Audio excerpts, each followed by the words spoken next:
Hey, thanks for joining me. Boy, I can't begin to tell you how disappointed I was every time I picked up a Valiant comic book, which, to be honest, was not that often because the artwork was always so god awful terrible.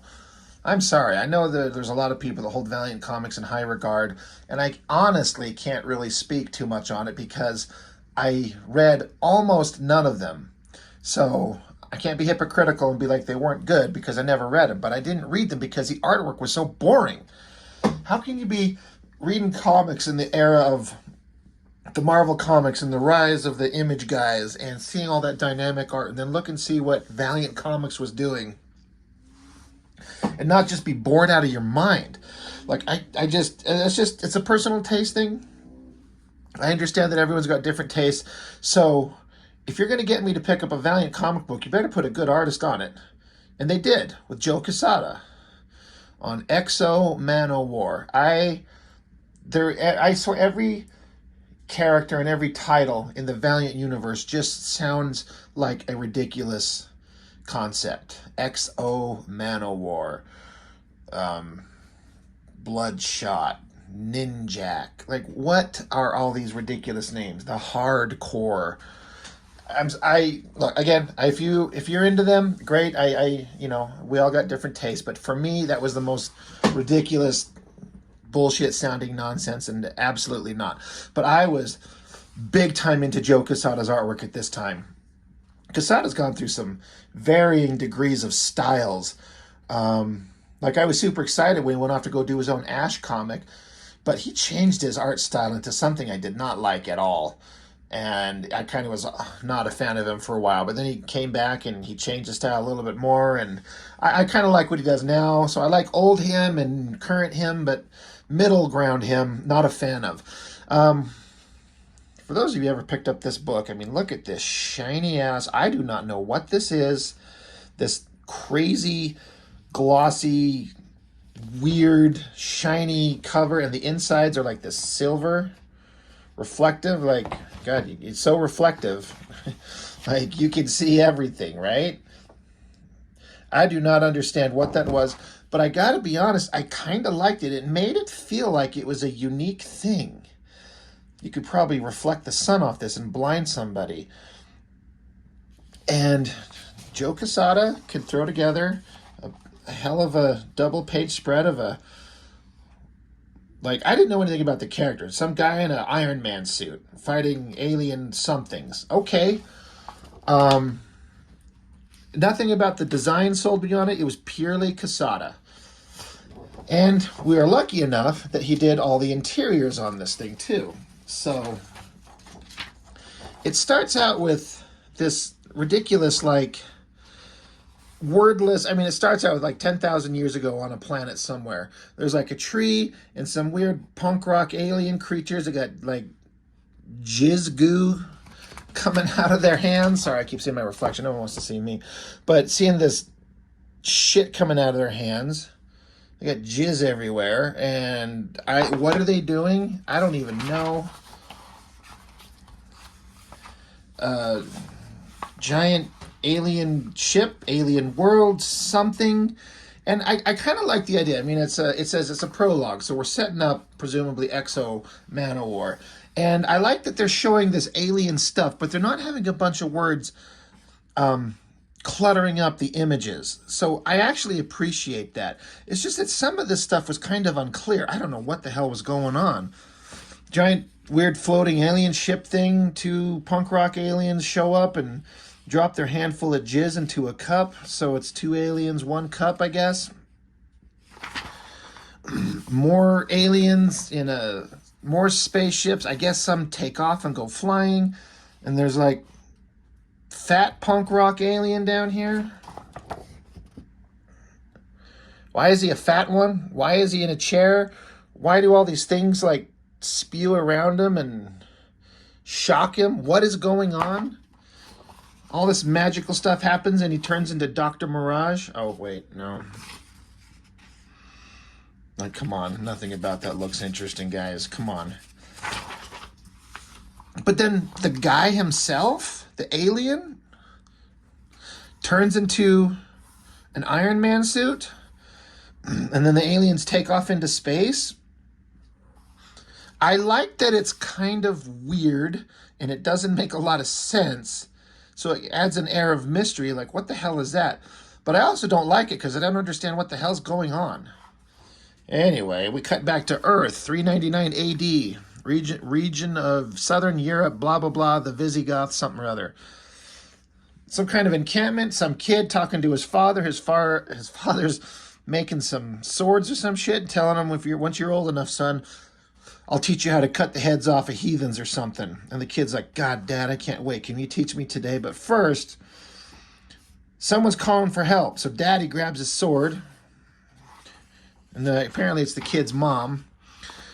Bunch of Roman centurions raiding the camp, chopping people up. Husband goes running into the other. Well, one's a tent, one's an actual house, and there's a couple Roman centurions about to plant their seed in this unsuspecting woman. Well, no, she's not unsuspecting. So I guess it's the mother and wife of these other two. He shows up with the sword in hand to save her, but it's too fucking slow, so they just cut her throat anyway. Kid freaks out.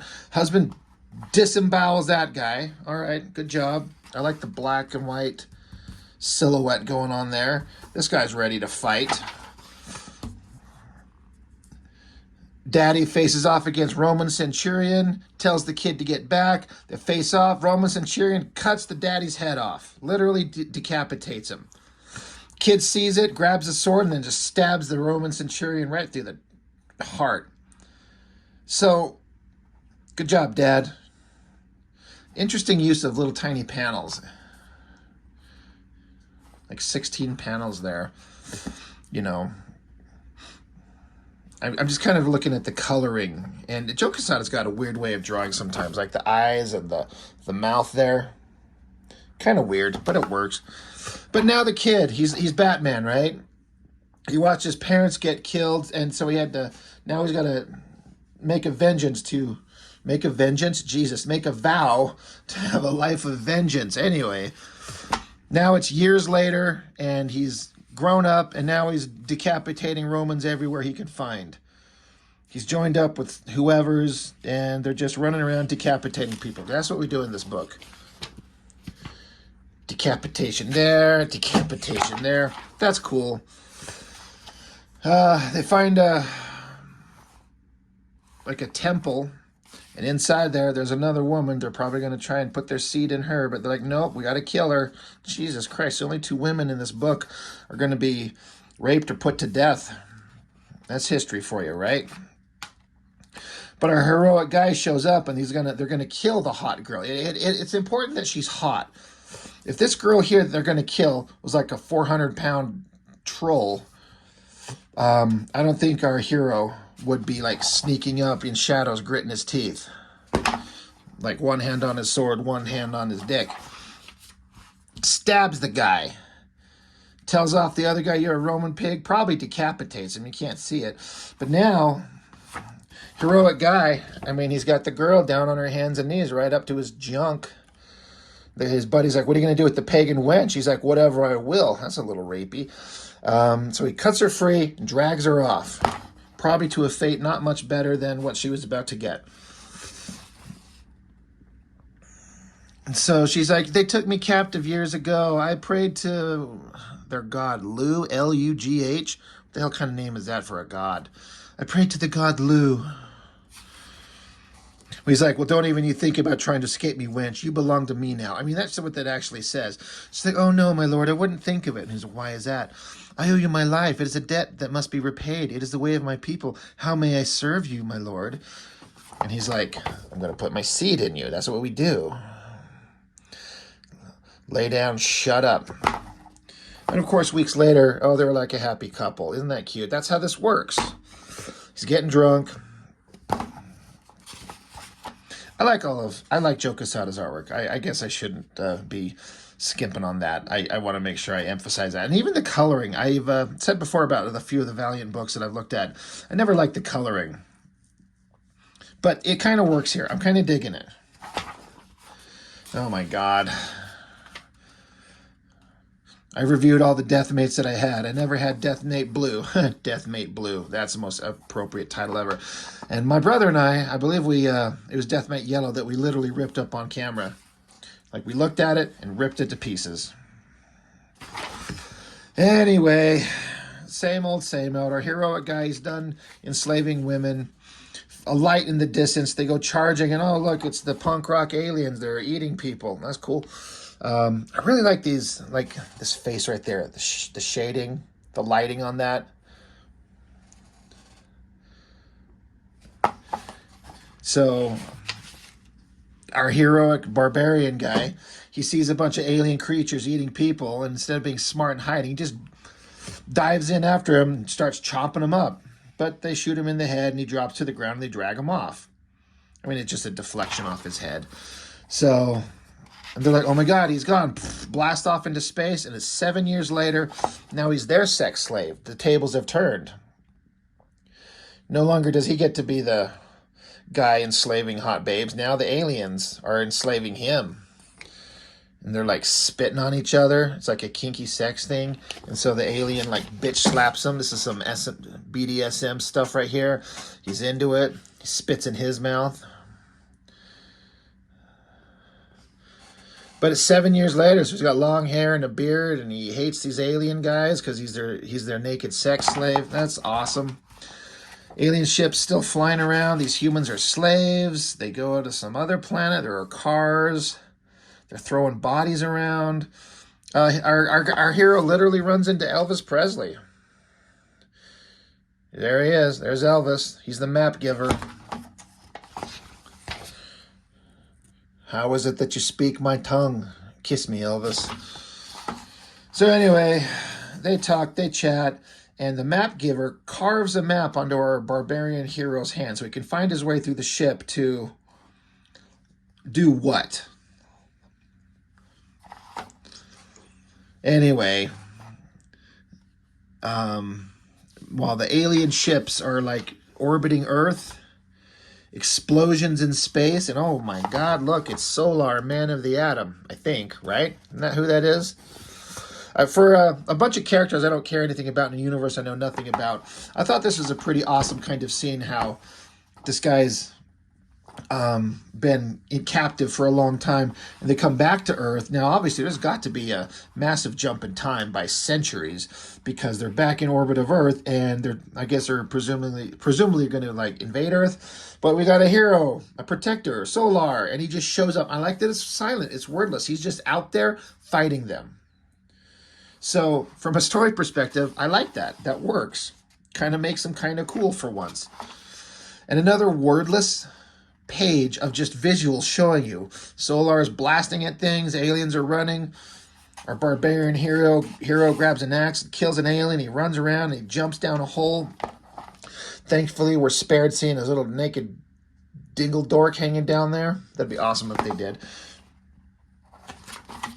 And then he finds Iron Man armor, I guess. It isn't that lucky. I mean, is that the map that Elvis Presley gave him? How does Elvis know? Jumps into it, and he finds a ring. Is it Green Lantern's ring?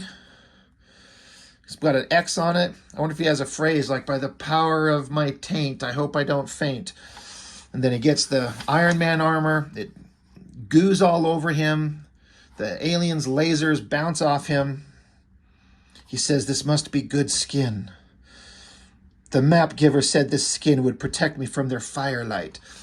That's a pretty awesome double page spread. I know I'm just being a smartass about this because it's just Valiant Comics and it's X-O Manowar, but I was kind of actually invested in this character, this stupid brain-dead barbarian guy who got captured. But then he's like this. I like the kind of juxtaposition that's being presented. This ancient barbarian guy that gets access to this hyper-advanced technological suit of armor. I had no idea that that's what the gig was with this guy. I had no idea. So he busts out of the ship, he gets shot at, so he starts punching the alien ship, and then he like lets out a nuclear fart, blows them up. I always liked this because this is how the comic ends. He blows them up, everyone dies, and he's falling through the atmosphere. I like that shot right there of him falling through the atmosphere, you know, the intense heat, close up on his face, and he's just saying, I want to go home. Like after all this time. And then it ends with him just like this little streak going down to the planet. And that's it. So this is like the origin of X-O Manowar. I know nothing else about the character beyond what was in this comic. And I got to tell you, this, for as much as I'm sitting here making fun of it, this whole thing kind of was like, all right, that's kind of interesting. Is it a barbarian in a suit of armor and he comes from ancient Roman times and now he's coming back to Earth and it's modern day and that's what the character is? God, look at that Bloodshot. It's so boring. So, literally the only X-O book I ever read. And it's because of the artwork.